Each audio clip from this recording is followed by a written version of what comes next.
For your next speaker, you've already seen him play with his banned words such as bird. Todd Stiefel is a local boy, made good. His Stiefel Free Thought Foundation was responsible for the money that it takes to put on this rally. They were also largely responsible for the money that it took on to put on the Reason rally last week. And in fact, they have funded so much for atheists and humanists and freethinkers around the country, and I think we all owe them a huge debt of gratitude for what they do. So let's do that with a round of applause for Todd Stiefel.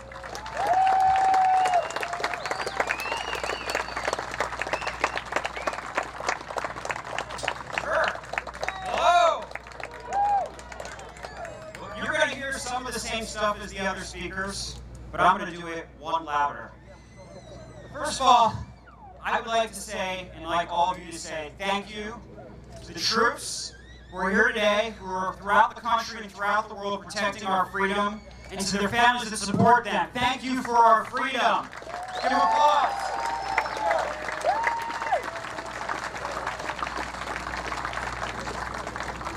This talk is going to be a bit different than what you've heard from some of the other speakers, because while some of you heard me speak last week addressing a primarily atheist audience, this week, to shake things up, I'm going to address this to Christians.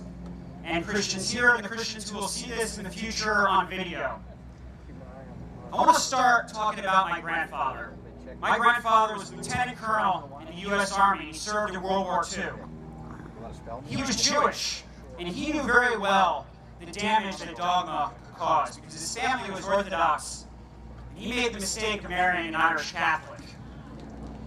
That didn't go well, as you might imagine. He was actually disowned by his family. He was cut out of the will, and his parents hardly spoke to him again the rest of his life, simply for marrying someone from the wrong religion. He was the same, but they changed in response to him. He knew the good and the ill of religion and dogma, and he would be absolutely appalled by the proselytizing going on in the military today. References to this being God's army, that is atrocious, and it just strengthens our enemies overseas. This is not God's army. This is an American army. And it is the finest army in the world. When you join the military in this country, you take an oath. The oath says, I do solemnly swear that I will support and defend the Constitution of the United States of America against all enemies. I hear nothing in that about religion. I hear nothing in that about God. It is to support the Constitution of the United States. Now I'd like to point out a few things. That very Constitution actually conflicts directly with biblical law. The Constitution of the United States gives us freedom of speech over thou shalt not take the name of the Lord in vain. The Constitution of the United States gives free exercise of religion over thou shalt not have any gods before me. How can anyone claim this is a Christian nation when the Constitution conflicts directly with the Ten Commandments? You cannot. Lincoln said it best. This is a nation conceived in liberty and dedicated to the proposition that all people are created equal. This is a Christian majority country with a secular constitution. Christians, Jews, atheists, all others are equal in the eyes of the law. We are one nation, indivisible, with liberty and justice for all.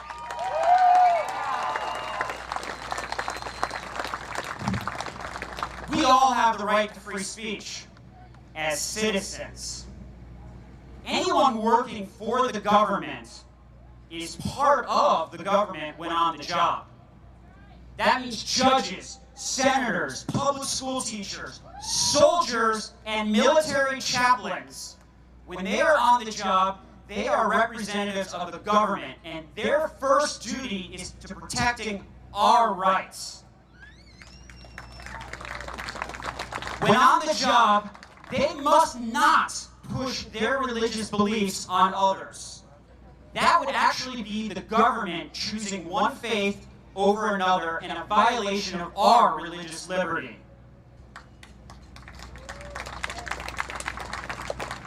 James Madison, pretty good guy, He has a great quote on this.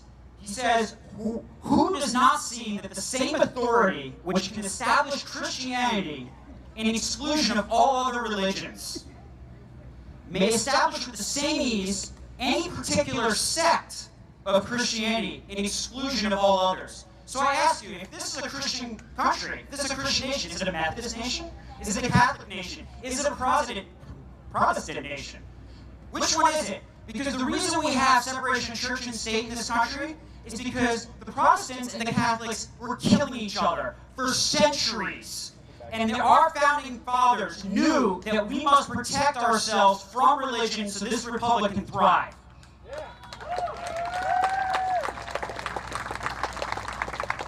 So I would like you all to imagine for a moment, what it would feel like. What would it feel like if you were in a court of law and a judge said to you that Islam is the one true faith? That's exactly how it feels to a Protestant student in a public school when the teacher tells them the Pope is infallible. That's how it feels to an atheist in North Carolina when there is a prayer to Jesus in the name of the government given before a North Carolina Senate session. And that's how it feels for a Catholic who is told by an army chaplain that evangelical is the correct form of Christianity. Don't let any representative of the government tell you that your religious beliefs are wrong. You are not spiritually unfit. Your faith is not the wrong form of Christianity. You have the right to believe whatever you want to in this country.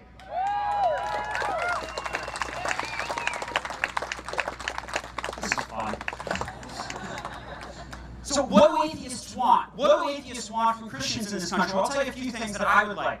First of all, I'd like you to believe whatever you want, but I'd like you to be skeptical in your beliefs. Because your beliefs are your own business, but people will try to use your beliefs to control you. Charlatans and others know that you are more likely to do what they want you to do if they tell you God, Jesus, or the Bible tells you you should do it. When you hear those words, beware, someone is trying to control you. Also, please don't take the Bible literally. It's an awesome book. I recommend everyone here read it, Christian, Jew, atheist, otherwise. It's a wonderful book and an important part of our culture, but it says things like, and I quote, "Put to death men and women, children and infants," 1 Samuel 15:3. "As for the women, take these as plunder," Deuteronomy 20:14. "And you may purchase male and female slaves from among the nations around you," Leviticus 25:44. It also says that the rain we had today is caused when the windows from the dome over the earth are opened up, and that birds, well, that's our birds, even though they're mammals. So when you read it for inspiration, read it to learn. It has lessons to be had, but be careful what you read. Don't take it literally. Use the judgment you're already using. Christians out there, other people of faith, I know you don't think slavery is right. I know you reject enslaving women and taking them as plunder. Reject the parts that are ill and accept the parts that are good. What atheists are not trying to do, let's clear up a few things there. We are not attacking the religious people of the world. We question all religions just as you question other religions. A critique of religion and religious institutions is not a critique of religious people, just like a critique of a business is not a criticism of its customers. Let's talk public prayer versus prayer in public. I have heard the Alliance Defense Fund intentionally twist these words. They started with, the ACLU is trying to prevent you from enjoying public prayer. That's true. Public prayer is the government telling you how, when, or what to pray. We are against that. The ACLU is, and so are we. All Americans should be against that. Don't let your government tell you how to pray. But then the Alliance Defense Fund says, yes, that's right. They're trying to stop you from praying in public. They are going to stop you from praying in parks. They're going to stop you from praying in your homes. They're going to stop you from praying in your church. That is a lie. We will stand up and fight for anybody's right to free speech in this country, Christian, Jew, Muslim, or otherwise. Something else to clear up. We don't want events like this event. The only reason this event should happen is because Rock the Fort happened, and that should never have happened. The organizers of Rock the Fort said, yeah, ridiculous. The organizers of Rock the Fort said that it was specifically to convert civilians, including children, to evangelical Christianity. That means they were targeting civilians that are atheist, Catholic, Jewish, Hindu, Muslims, etc., maybe Methodists, Presbyterians. Anyone who's not evangelical, they were trying to convert to evangelical Christianity. It is not the Army's job to convert the citizens of this country. There should not be any proselytizing by our government, whether it's chaplains or otherwise, to anyone, not on our tax dollars. Speaking of chaplains, I want to give you a few statistics. The top religious preference in the military right now, according to Department of Defense statistics, is none. None. None is the top religious identity given at 25.5% plus 3.5% humanists. That's 29%. Now, not all of them are atheists and agnostics, but 29% is non-religious. How many chaplains? Zero. Zero chaplains at almost a third of the military. How about the second largest? Catholic. And how many Catholics get? Catholics are 20% of the military right now, but they get 9% of the chaplains. Half. Half. So between us, that is 49%. That's half of the U.S. military gets 9% of the chaplains. And we wonder why chaplains put on and support Rock the Fort, but they don't stand up to support this event. Army, Navy, Air Force, please fix your diversity problem with the chaplaincy. We want support too. In America, the percentage of non-religious people is growing quickly. It has doubled in the last 15 years. And according to new data from Gallup this very week, 32% of this country, 1/3 of this country, is now non-religious. How about that? 1/3! About half of those are atheists and agnostics. They're free thinkers, atheists, agnostics, and humanists. But what are atheists, agnostics, and humanists? What is a free thinker? It's simply a person who believes opinions should be formed on science, reason, logic, and evidence, not influenced by authority, dogma, or tradition. We free thinkers, I would like the religious people here to understand what we're about. Here's what we deal with in this country. 94% of Americans would vote for an African American for president, but only 45% for an atheist. Free thinkers in this country fear for their jobs. We're trusted less than rapists, according to studies. We have our donations rejected by all sorts of groups. As a matter of fact, my foundation even had a donation rejected by a gay rights organization who told me that they could accept the donation anonymously. And I said, do you realize the irony of a gay rights organization asking one of their donors to stay in the closet? They didn't get it. In this country, a majority of Republicans and Democrats believe you must be a person with a belief in God to even be moral. In this country, families and friends turn their backs on us, even though we're the same people we were the day before when they find out we are free thinkers. And children, teenagers are kicked out of their homes and left to fend for themselves, homeless, because of bigoted, ignorant parents. We have our rights in this country, but we do not have our equality, and we will work to obtain it.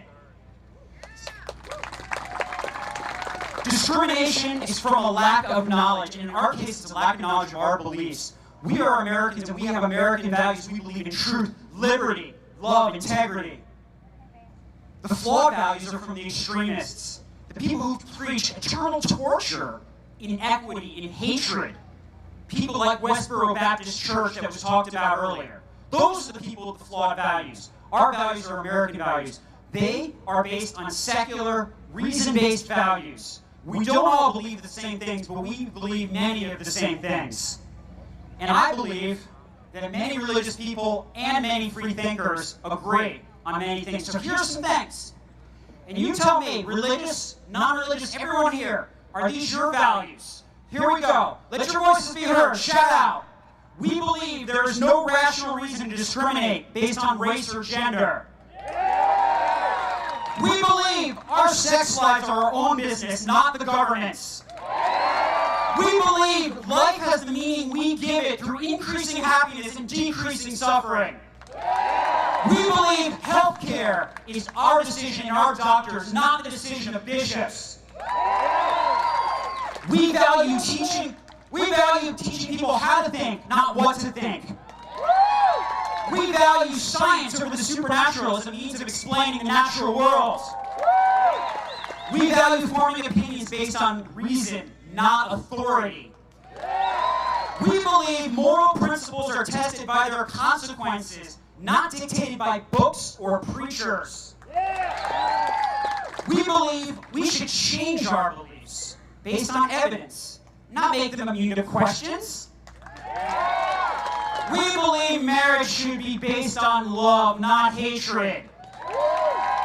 And we believe freedom is based on we the people, not they the clergy. I believe that most Americans, religious or otherwise, would agree with those values. We have more in common than people may realize. Take, for example, my wife. She's a Christian. We disagree on belief, but our values are aligned. We don't have to love each other's beliefs. We just have to love each other. No longer will we let discrimination stand. Free thinkers will no longer hide in the closet. We will no longer hide what we believe. We believe in love, integrity, reason, and freedom. We will win respect as we win the hearts of our families, friends, and neighbors. And to those out there who are meeting for the first time or realizing for the first time that someone you love is a free thinker, we are the same. Let love flow. Love us like we love you. And love us like you did the day before. You see, we love and we deserve to be loved like anyone else. We are secular Americans, and we will not stop fighting until we have our equality. Thank you.